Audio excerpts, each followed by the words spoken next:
Dad called me. "I've given your stepsister the money from the house you sold. She's very grateful to you." I didn't say anything. I just came the next day, and then angry eye. It was late when my phone rang. "Dad." Nothing unusual. We talked now and then, mostly about nothing. I answered without giving it much thought. At first it was normal. He asked about work, how I was settling in. I gave short answers, distracted. Then, out of nowhere, he said something that made my whole body go cold.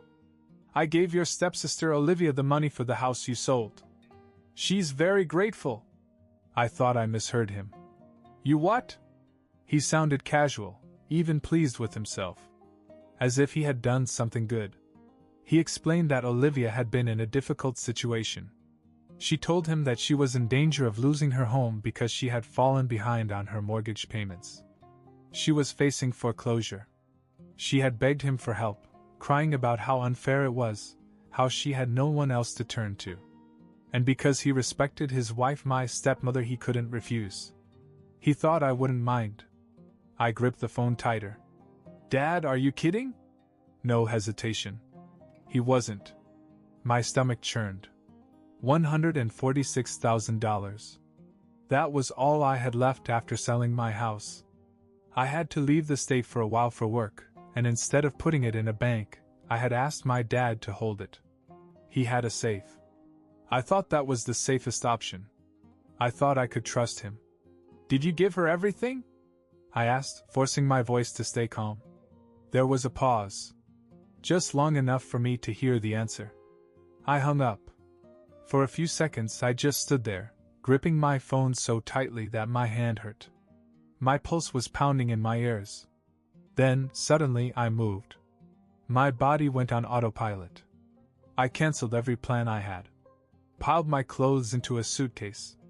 Checked out of the hotel where I'd been staying. My hands shook as I booked the next flight back. I didn't care how much it cost. I just had to get there. The airport was a blur. I barely remember going through security or boarding the plane. My mind was racing, replaying the phone call over and over. My father had just given Olivia my money, and she was grateful. It was after midnight when I landed, but I didn't care. I grabbed my bag, rushed out and got into the first cab I saw. "Drive fast," I told the driver. He didn't ask any questions. The city flashed by as we sped through the empty streets. I stared out the window, gripping the seat, my mind spinning. Had Olivia really been in danger of losing her home? Had she lied to my father? Or had she just seen an opportunity and taken it? And most importantly, how was I going to get my money back? I didn't know what I was getting myself into. But I did know one thing. This wasn't going to end the way Olivia thought it would. The taxi sped through the dark streets, the city lights flashing by, but my mind was elsewhere.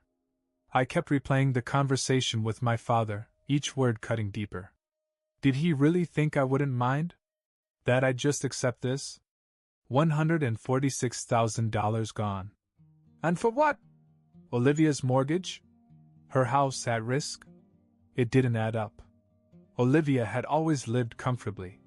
She wasn't rich, but she wasn't struggling. As far as I could tell, she had a good job, drove a brand new SUV, and took several vacations a year. So why the sudden financial crisis? I didn't buy it. The taxi pulled up to my dad's house. I threw some cash at the driver and jumped out before he could count it. My heart was pounding as I walked to the door and rang. Nothing. I rang it again. And again. Then I knocked hard. A few seconds later, the porch light came on. The door opened and my father stood there, his face pale, his eyes red as if he hadn't slept. He looked startled to see me, as if he hadn't expected me to actually come back. "William, what are you doing here?" I pushed past him and stepped inside. "Where is she?" Dad slowly closed the door and rubbed his forehead. "She's not here." I turned to face him. "So where is she?" He hesitated. "Don't lie to me, Dad." His shoulders slumped. I don't know. She left town." My stomach dropped. "Left town?" He nodded, avoiding my eyes. Right after I gave her the money. She said she needed to clear her head for a while. She didn't say where she was going. I felt my hands clench into fists. She was running. I took a deep breath, trying to stay calm, but then something else hit me. If Olivia had taken off, what about my stepmother? Where's your wife? I asked. Another pause. Then a quiet reply. She left too. I stared at him. A week ago, my stepmother had told him she was going to visit her parents for a few days. She packed a suitcase, kissed him goodbye, and left. Now, when he called to ask when she was coming back, she ignored him. When I asked for my money, she blocked me. This wasn't Olivia needing help. This was a setup. And my dad? He was just a pawn. I ran a hand over my face, trying to process it all. Dad, you didn't just help Olivia. You got played. His face crumpled. He sat down on the couch, his head in his hands. I didn't know, he mumbled. She was crying. She told me she had nowhere else to turn. I thought I was doing the right thing. His voice cracked. I thought I was showing her she was part of this family. I didn't say anything. This wasn't the time for apologies. For Olivia and my stepmother? They were long gone. And they had my money. And no matter what it took, I would get it back. I stood in the middle of my father's living room, fists clenched, mind racing. Olivia and my stepmother weren't just gone. They had planned this, taken my money and left. My dad sat on the couch, rubbing his face as if he just realized what had happened. I didn't care about his guilt. I needed answers. I took a deep breath. Think, Dad. Did Olivia say anything about where she was going? Even something small. He looked up at me, exhausted. She didn't say anything, William. Just that she needed to clear her head. I figured she was just stressed.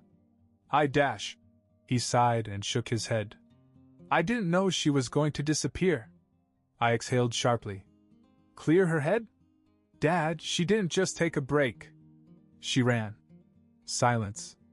I pulled out my phone and opened Olivia's social media. Private. Of course. I tried my stepmother's. Same thing. They weren't stupid. They knew I'd come looking. But Olivia? She had one fatal flaw: she loved attention. I grabbed my laptop and started digging. I scrolled through her friends' profiles, checking out comments, tagged posts, everything. I knew how she thought. She couldn't resist showing off somewhere. Then I found it. A week ago, a friend had commented under one of her photos. So when are we going on that trip? Olivia had replied. Soon. Can't wait to get out of here for a while. That meant she had been planning this since before she got the money. I clicked on the friend's profile and scrolled down. My heart pounded when I saw a brand new post. An airport selfie. The caption? Miami, here we come. Miami. I turned to my dad. Has Olivia ever talked about Miami? He frowned, thinking. Yeah, a few weeks ago she said how much she wanted to live somewhere warm. She said she was tired of this place. That she wanted to start over. That was all I needed to hear. I immediately started looking for flights. My father was still watching me, his face full of regret. William, I swear I didn't know this was going to happen. I thought I cut him off. You thought she was telling the truth. You thought she just needed help. You didn't even question it. He winced, but didn't argue. He knew he had messed up. I found a flight that left in 5 hours. Expensive, but I didn't care. I booked it without hesitation. I stood up and grabbed my bag. My dad's voice stopped me. What are you going to do when you find her? I turned to him. Get my money back. One way or another. I left without another word. Because if Olivia thought she could steal from me and disappear to Miami like nothing happened, she was in for a very, very bad surprise. The flight to Miami felt like the longest hours of my life. I couldn't sleep. I couldn't even sit still. My mind kept replaying everything: Olivia, my stepmother, my father's pathetic excuses. I wasn't just angry. I was done. When the plane finally landed, I grabbed my bag and stormed through the airport. I didn't have any time to waste.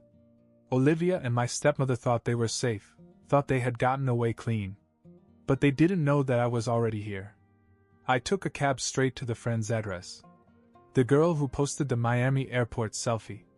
Her name was Chloe. I didn't know her well, but I knew that she and Olivia had been close for years. If Olivia was in Miami, Chloe would know where she was. The driver pulled up to a fancy-looking apartment complex near the beach. The kind of place where the rent was easily over $4,000 a month. My stomach twisted. This was where Olivia's desperation had led her. I got out and walked to the door, buzzing Chloe's apartment. No answer. I pressed it again. Then again. Finally, a voice crackled through the speaker. Hello? It wasn't Chloe. It was Olivia. For a second, I couldn't believe it. Then I felt something sharp and cold spread through my chest. She was right here. I pressed the button again. Olivia, open the door. Silence. Then her voice again. William? She sounded nervous. Yes. Open the door. More silence. Then the intercom cut off. I took a step back, my hands clenching into fists. She wasn't going to let me in. She thought she could just ignore me and I'd go away. Not happening. I walked around the side of the building, looking for another entrance. There was a gated side entrance for residents. As I stood there, debating whether to wait for someone to come out so I could sneak in, my phone buzzed. A message. From Olivia. I can't talk right now. Please just go home. This isn't what you think. I stared at the screen. Not what I think. I typed back. You stole my money and ran away. I don't care what excuse you have. We're talking. Now. No reply. I was about to call when something caught my eye, a car pulling up to the building. A sleek black Mercedes. Expensive. Too expensive for Chloe. And then my stepmother got out. My stomach twisted in anger. She was dressed like she didn't care. New sunglasses, a designer bag on her arm, looking completely relaxed. Not like someone who was supposedly so desperate for money. I watched her walk to the side entrance. This was my chance. I moved quickly. Just as she swiped her keycard and pushed the gate open, I grabbed the door before it closed and followed her inside. She didn't notice me until we were in the hallway. Then she turned her head and froze. Her mouth opened slightly, the color draining from her face. William Dash. I stepped closer. Surprised? She swallowed hard, clutching her bag as if she thought I was going to snatch it from her hands. What are you doing here? I let out a small laugh. What am I doing here? What do you think? I took another step forward and lowered my voice. Where's Olivia? She glanced toward the end of the hall, as if debating whether or not to run. Bad idea. I wouldn't, I said. You're going to take me to her. Right now. She hesitated, then sighed. William, listen. You don't understand the full situation, Dash. I cut her off. No. You don't understand. You and Olivia stole my money, and you are going to give it back. Either the easy way or the hard way. Your choice. She opened her mouth to argue. Then she must have seen something in my face, because she closed it again. Then, without another word, she turned and walked down the hall. I followed. Because I wasn't leaving without my money. I followed my stepmother down the hall, my pulse pounding. She walked stiffly, her shoulders hunched, as if trying to think her way out. But there was no way out. She stopped in front of a door and turned to me. William, you have to listen. Open the door. Her hand hovered over the doorknob, hesitation written all over her face. Now.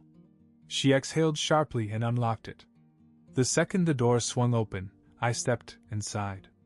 And there she was. Olivia was sitting on the couch, legs tucked under her, sipping from a wine glass like she didn't care. She looked up, and the moment she saw me, her face went pale. I closed the door behind me. Hey, Olivia! I said. She put the glass down carefully, as if trying to keep her hands from shaking. William, what are you doing here? I let out a sharp laugh. Are you really asking me that? She swallowed. Look, I know you're mad, but... Mad? I repeated. No, Olivia. Mad is when someone cuts you off in traffic. This? I gestured around the expensive-looking apartment. This is theft. She exchanged glances with my stepmother, who was still standing at the door, as if debating whether to run again. Then Olivia sighed and rubbed her temples. William, listen. It's not what you think. There it was again. The same excuse. Not what I think. I stepped closer. You stole my money and ran off to Miami. Explain to me how that's not what I think it is. She flinched. Then suddenly her expression changed. The fear in her eyes flickered into something else. Annoyance. You want the truth? She snapped. Fine. Yes, I took the money. But I deserved it. I blinked. You deserved it? She crossed her arms. Dad always gave you everything. He treated me like an outsider. You had a house, a career, while I struggled. For once, he'd put me first. And honestly? She scoffed. You'll make that money back in no time. It's not like you needed it. I stared at her, trying to process the sheer audacity of what she had just said. My stepmother finally spoke. William, we can work something out. Maybe we can pay you back slowly. I laughed. A real, bitter laugh. Slowly? Oh, that's sweet. You mean after you spend half of it? I pointed at Olivia. She's sitting here drinking wine in a luxury apartment, and you're telling me you struggled? Olivia's jaw tightened. We struggled. Do you have any idea how hard this is for me? You have no idea what I've been through. I shook my head. Olivia, I don't care. None of this changes the fact that it wasn't your money. She threw up her hands. And what are you going to do? Call the cops? Tell them Dad gave it to me willingly? She smirked. Good luck proving anything. I stared at her. And then I smiled. She didn't know. She didn't know that my dad had already admitted everything over text. I had saved our conversation. She also didn't know that I had a lawyer waiting for my call. She thought she was safe. She had no idea how wrong she was. I pulled out my phone. You might want to rethink that, Olivia. Because in about 5 minutes you're going to have two choices: give me my money or go to jail. The smirk on her face vanished. And for the first time, she looked scared. Jail? She scoffed, but I could see the flicker of panic in her eyes. Please. You've got nothing on me. I tilted my head. Are you sure about that? She opened her mouth to argue, but I was already tapping my screen, scrolling through my messages. Then I turned the phone around and held it up for her to see. A text conversation. Between me and Dad. And right there, in plain words, was his confession. I gave her all the money, William. I thought she needed it. I'm sorry. I watched as Olivia's face drained of color. Her eyes darted to my stepmother, who was now standing rigidly by the door, her grip on her bag tightening. You didn't delete the texts? Olivia hissed at her. My stepmother's lips pressed into a thin line. I didn't think dash. Yeah, that much is obvious. I cut in. And here's the best part.